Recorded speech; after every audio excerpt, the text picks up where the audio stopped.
He scoffed at me, so I got him fired and sent back to his country. Posted by Throwaway 2021-1250. So let me preface this by saying I do feel somewhat bad about the events that transpired, but it would be eating my conscience to say that I didn't do it on purpose, because I did.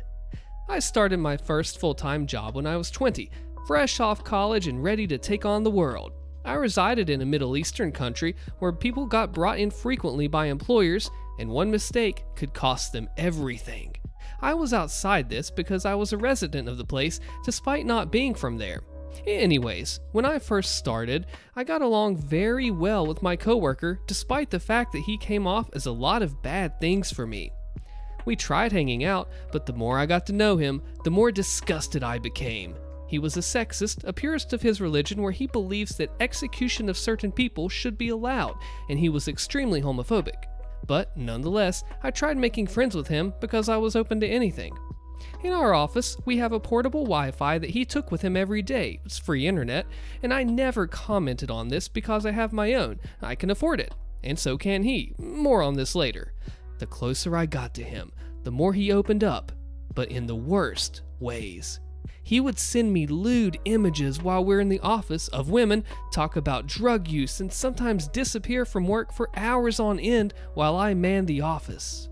Like I said, I was 20, I was still young and naive, and I tried my best to seem calm and friendly. I wanted to make an impression. This man, however, was the opposite. He was several years older than me, and he acted like he was above me through every step. But I ignored it, because I wanted to be civil. Sometimes I would help him with his work, until eventually his work became mine. He would just expect me to do it without even lending a hand. I didn't say anything, I just did it. His missing from the office became more frequent, and sometimes he would only be at work for a measly 2 hours out of 9 hours, popping in and out, and the office manager is too chicken crap to say anything to the general manager. Then there's the lateness, where I would come in on time every day and he'd come an hour late. Still, I kept my mouth shut. It escalated to him adjusting attendance records, so it seems like he's not absent, even though his absences were frequent. Unfortunately, he was put in charge of that too.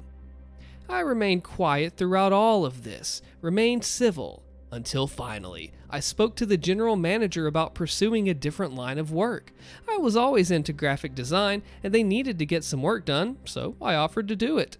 But during this time, I couldn't afford much things anymore because I had to help pay for bills for my parents, so I usually just walked to work back and forth every day and limited my eating to once a day, meaning the Wi-Fi was no longer something I could afford. So, as an agreement, I could take the office Wi-Fi with me and work on designs from home. However, my coworker didn't agree to this and pretty much attacked me with a barrage of insults. He scoffed at the fact that I needed the Wi-Fi to do design work and said I was a joke. I've suppressed majority of what the conversation held, but it went something like this. I said, "I just need it tonight, you can have the Wi-Fi tomorrow." He said, "Why? It's not yours." "I need to do some design work." "Yeah, me too. I need to do that too. So, leave it here." I couldn't remember much of what else he said, but there was a scoff after he said that. And he made fun that my design sucked and that I should just stop while I'm ahead. My blood boiled and I reached a point of no return. I immediately phoned the office manager and talked about the situation and how if I don't get the Wi-Fi, I'll complain to the general manager, who did, in fact, give me his blessing unlike this turd.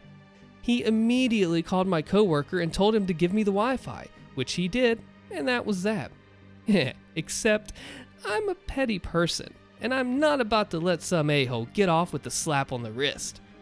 The next day, I went to the head office and had a meeting with the general manager.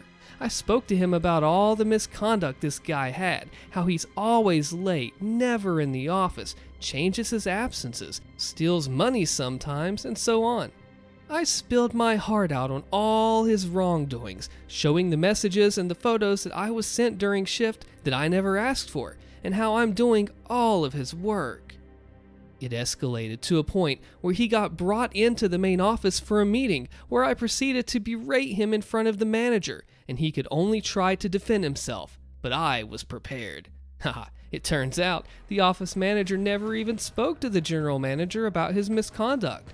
Afterwards, he was brought back to the office having been yelled at by both my and the general manager.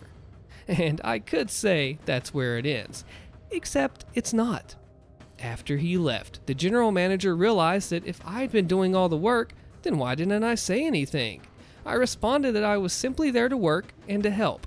However, with what just happened and the fact that this guy was getting paid more than me, I've decided that if he's here, then I won't be staying in the company. I gave him a choice, me or this guy. The answer was obvious, because by the next day, he was handed a termination letter and another letter that states he's been booked a ticket and he has to head back to his home country within a month, and he's barred from entering the country for several years due to his public misconduct that was reported by a certain someone to the local authorities. I could say that's the end, but okay, this is the last one, I swear. See, he had a girlfriend back home, a fiance more like, whom he has been cheating on. Funny enough, he added me on Facebook when we first met, and she proceeded to add me too, because he talks about me to her. Well, our messages weren't just inappropriate, it showed the details of him cheating on her, with me questioning him if that's a good idea. Every screenshot, sent. All the photos of the women he's been with, sent. She was livid, and I kept apologizing for keeping her in the dark, but that I thought she deserved to know at least. I haven't spoken to her since, but judging from the fact that her Facebook status no longer states she's engaged to him is enough of a confirmation. I sent him one last thing before blocking him on every social media we've been connected in. You deserve this, you jerk. It's been several months since then, and I'm thriving at work. I got a raise, I have better coworkers, and I'm getting a promotion. As for him, well, he's out there somewhere in the world, who knows, and who cares, right? We're no longer in the same country, so whatever else happens to him no longer phases me. Though he did once send me a photo of his fake Italian ID because he was planning on illegally migrating there next year.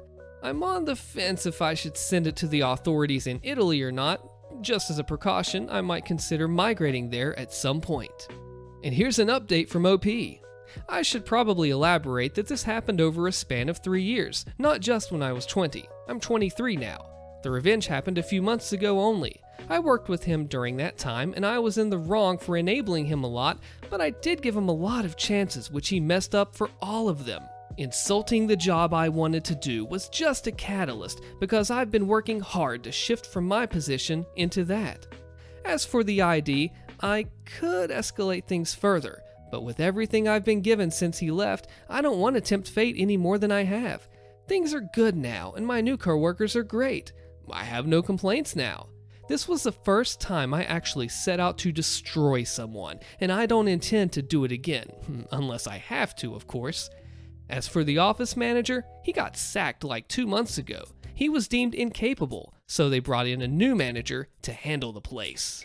Oh man, I've read Nuclear Revenge, I've done a compilation, but never have I seen someone get ejected forcefully from an entire country, barred to return for several years.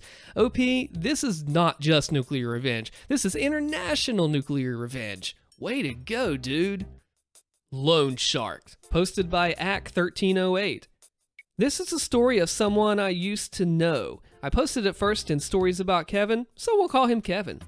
He needed a place to stay, and my mate needed someone to help pay the rent, so he moved in.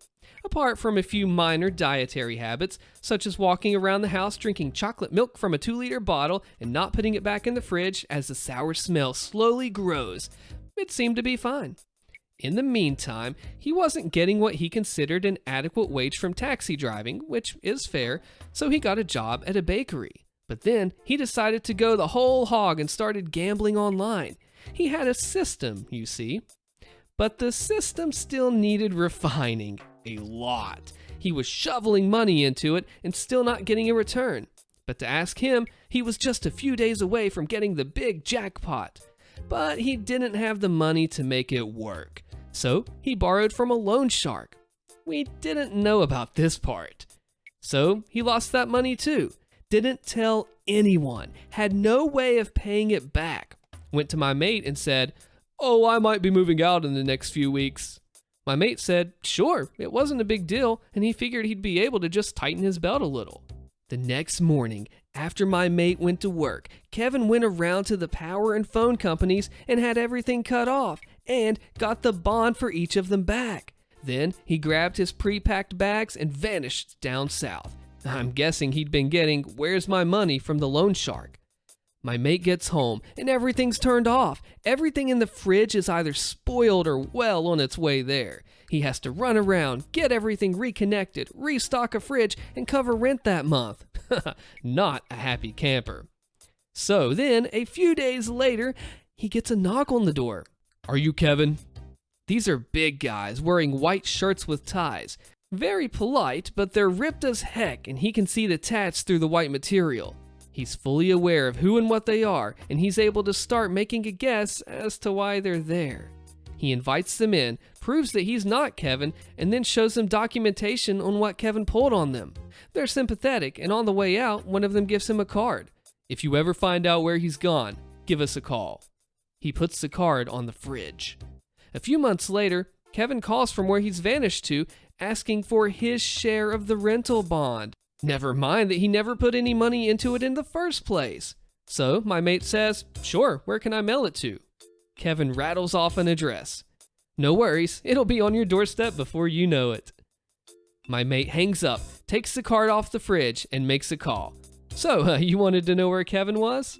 That Christmas, he got a card from the loan shark with $500 in it. Well, is that not a twist, or is that not a twist? Like, seriously, Kevin is going to be in for a rude awakening. I mean, hey, I hope he gets help with his gambling habits and stuff, but holy crap, if there was ever a part 2 to this, it would be truly nuclear, and this was even crazy itself. OP, this is crazy, man. Comment the secret phrase below. Nuclear shark. Not because of that song, well, kind of, but because Kevin got annihilated. Be sure to check out another video here. My name is Austin, and I will see you there.